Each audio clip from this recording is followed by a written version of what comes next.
राधे राधे। राधा रानी की कृपा आप सब पर सदा बनी रहे। आप सभी को तुलसी विवाह की बहुत बहुत शुभकामनाएं। तुलसी विवाह देव उठनी एकादशी से लेकर कार्तिक पूर्णिमा तक संपन्न करवाया जाता है। इस बार देव उठनी एकादशी 2 नवंबर दिन रविवार की है, तो आप तुलसी विवाह द्वादशी से लेकर पूर्णिमा तक करवा सकते हैं। आज की इस वीडियो में हम तुलसी विवाह कैसे संपन्न करवाए उस बारे में जानेंगे। तो चलिए हम वीडियो शुरू करते हैं। तुलसी जी का विवाह करवाने के लिए सबसे पहले हमें तुलसी जी चाहिए। तुलसी जी के गमले को और आप जगह को अच्छे से साफ कर ले। आप तुलसी के गमले को पेंट कर सकते हैं या तुलसी मैया को अच्छे से तैयार करके उन्हें साड़ी पहना सकते हैं या गमले के चारों तरफ लाल रंग का वस्त्र लपेट सकते हैं। इस तरह आप तुलसी जी को अच्छे से तैयार कर लें। उसके बाद हम चौकी या पटा लेंगे, उस पर हम पीले रंग का वस्त्र बिछा देंगे। फिर हम तुलसी मैया को लाल रंग की चुनरी उड़ा देंगे। उसके बाद हम तुलसी विवाह करवाने के लिए भगवान विष्णु की फोटो या मूर्ति लेंगे।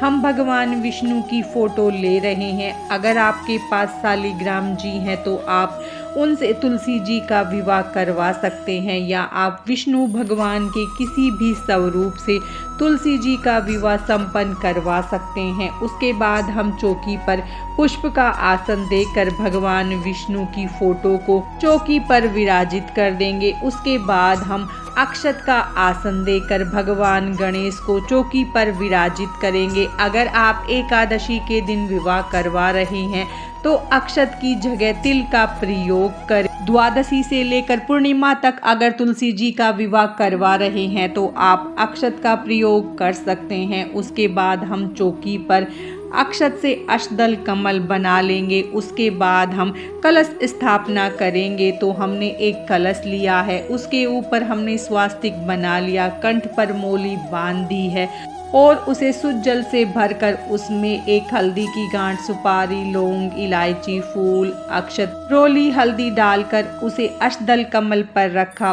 उसके बाद आम अशोक के पत्तों को हल्दी रोली से टीक कर कलश में डाल दिया और कलश पर अपूर्ण पात्र रखकर उस पर हम एक नारियल रखेंगे। इस तरह हम कलश स्थापना कर लेंगे। आप चाहें तो नारियल की जगह दीपक रखकर दीप कलश की स्थापना भी कर सकते हैं। उसके बाद हम पुष्प का आसन देकर एक घी का दीपक जला लेंगे। अब हम चौकी का शुद्धिकरण कर लेंगे। उसके बाद हाथ में अक्षत, पुष्प, जल और एक सिक्का लेकर तुलसी विवाह का संकल्प करेंगे। अपना नाम, गोत्र, स्थान बोलते हुए हम तुलसी विवाह का संकल्प लेंगे और कलश के देवी देवताओं का भगवान का हम आवाहन करेंगे। फिर अक्षत पुष्प को हम भगवान विष्णु को समर्पित कर देंगे।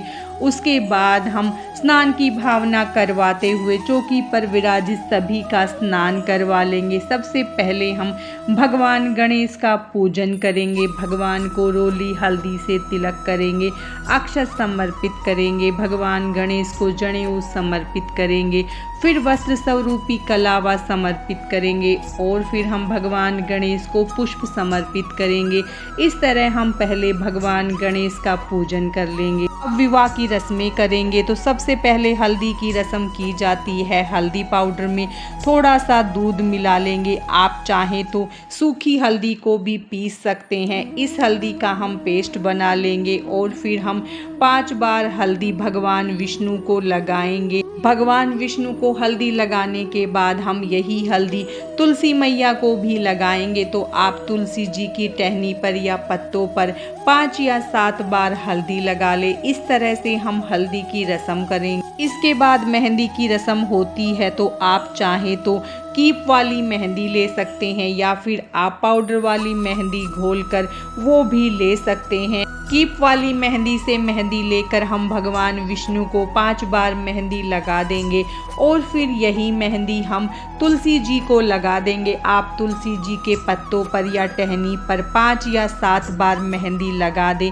इस तरह से हम मेहंदी की रस्म पूरी करेंगे। मेहंदी हल्दी की रस्म के बाद फिर हम भगवान को स्नान की भावना करवाते हुए पहले स्नान करवा लेंगे। फिर भगवान को चंदन से तिलक करेंगे और सभी को तिलक कर लेंगे। कलश को, दीपक को, हम सभी को तिलक करेंगे। उसके बाद हम भगवान को जनेऊ समर्पित करेंगे, वस्त्र स्वरूपी कलावा समर्पित करेंगे। उसके बाद हम तुलसी जी को भी रोली से तिलक करेंगे। देव उठनी एकादशी के दिन हम तुलसी जी को रोली, हल्दी, सिंदूर सब चढ़ा सकते हैं, क्योंकि ये तुलसी विवाह का दिन होता है, तो हम सब चीज़ें तुलसी जी को अर्पित कर सकते हैं। के बाद हम भगवान विष्णु को पुष्प समर्पित करेंगे। कलश को भी हम पुष्प समर्पित करेंगे।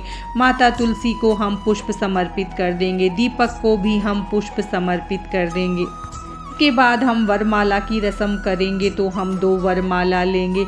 आपको फूलों की माला लेनी है। हम भगवान विष्णु से छुआकर माला तुलसी जी को पहना देंगे और तुलसी जी से छुआकर विष्णु जी को पहना देंगे। इस तरह से हम वरमाला की रस्म को पूरी करेंगे। तुलसी जी को अब हम श्रृंगार का सामान अर्पित करेंगे। उसमें से थोड़ा थोड़ा सामान हम तुलसी जी को पहना देंगे। तो हमने चूड़ियाँ ली है वो हम तुलसी जी को पहना देंगे। उसके बाद जो हमने बिछिया ली है वो हम तुलसी जी को अर्पित कर देंगे। बिछिया आप तुलसी जी को जरूर अर्पित करें, चाहे आप चांदी की बिछिया ले या आप तांबे की बिछिया ले। तुलसी विवाह वाले दिन बिछिया जरूर से अर्पित करें। इसके बाद हम बिंदी लेकर तुलसी मैया को बिंदी लगा देंगे। आप जो भी श्रृंगार का सामान अर्पित कर रहे हैं उसमें से थोड़ा थोड़ा सामान तुलसी मैया को लगा। उसके बाद हमें सिंदूर दान की रस्म करनी होती है। उसके लिए हम एक चांदी का सिक्का लेंगे या आप सिंपल सिक्का भी ले सकते हैं। उसमें हम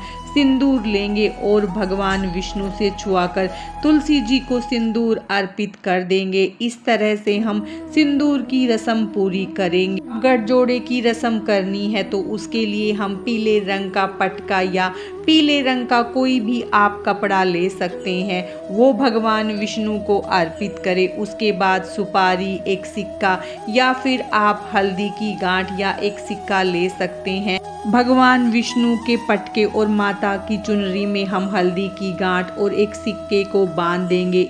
इस तरह से हम गठजोड़े की रस्म पूरी करेंगे। अब हम फेरे करवाएंगे, तो उसके लिए अगर आपके तुलसी का गमला हल्का है तो आप तुलसी को गोद में उठाकर और भगवान विष्णु को गोद में उठाकर फेरे लगवा सकते हैं। जो पुरुष है वो भगवान विष्णु की मूर्ति को उठा ले और औरत तुलसी जी को उठाकर 7 फेरे लगवाकर इस तरह से फेरे करवा सकते हैं। अगर तुलसी जी का गमला भारी है तो या फिर एक पानी वाला जटा वाला नारियल लेकर आप उसे भी भगवान विष्णु और तुलसी जी के ऊपर से 7 बार घुमा ले। इस तरह से भी आप फेरे करवा सकते हैं। आप तीनों तरीकों में से किसी भी तरह से तुलसी जी के फेरे संपन्न करवा सकते हैं। सिर्फ भगवान विष्णु की फोटो को हाथ में उठाकर हम तुलसी जी के साथ फेरे लगा लेंगे। इस तरह से भी हम फेरे संपन्न करवा सकते हैं। हाथ में थोड़े से पैसे, जल, अक्षत और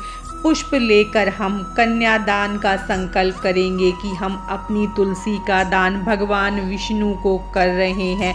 इस तरह हम कन्यादान करेंगे और फूल और पैसे को हम भगवान विष्णु को समर्पित कर देंगे। के बाद आप तुलसी जी को जो भी दान देना चाहते हैं, भगवान विष्णु के कपड़े, तुलसी जी के कपड़े, आप 2 जोड़े, 7 जोड़े या 5 जोड़े जो देना चाहते हैं वो आप तुलसी जी को दान के लिए कपड़े निकालें। उसके बाद आप जो बर्तन देना चाहते हैं आप 5 बर्तन या उससे ज़्यादा कर सकते हैं। तुलसी जी को वस्त्र का दान और बर्तनों का दान आप अपनी श्रद्धा और सामर्थ्य के अनुसार कितना भी कम या ज़्यादा कर सकते हैं। के बाद हम भोग अर्पित करेंगे। पहले भगवान गणेश को हम मिठाई का भोग लगाएंगे और ऋतुफल का भोग अर्पित करेंगे, क्योंकि भगवान गणेश के भोग में तुलसी पत्र अर्पित नहीं किया जाता। फिर हम भगवान विष्णु को तुलसी पत्र डालकर मिठाई का भोग लगाएंगे। आपके पास जो उपलब्ध हो उस मिठाई का आप भोग लगाएं। उसके बाद हम तुलसी पत्र डालकर भगवान विष्णु को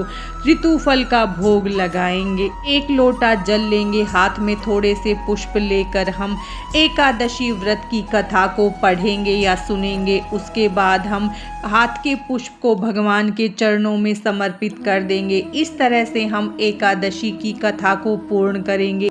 इसके बाद तुलसी जी की परिक्रमा करनी होती है तो आप 108 परिक्रमा कर सकते हैं। 108 परिक्रमा अगर नहीं हो पाए तो आप 5, 7 या 9 परिक्रमा जरूर करें। परिक्रमा करते समय आप ओम नमो भगवते वासुदेवाय मंत्र का जाप करें। उसके बाद हम आरती करेंगे तो आप दीपक से आरती कर सकते हैं या कपूर से आरती कर सकते हैं।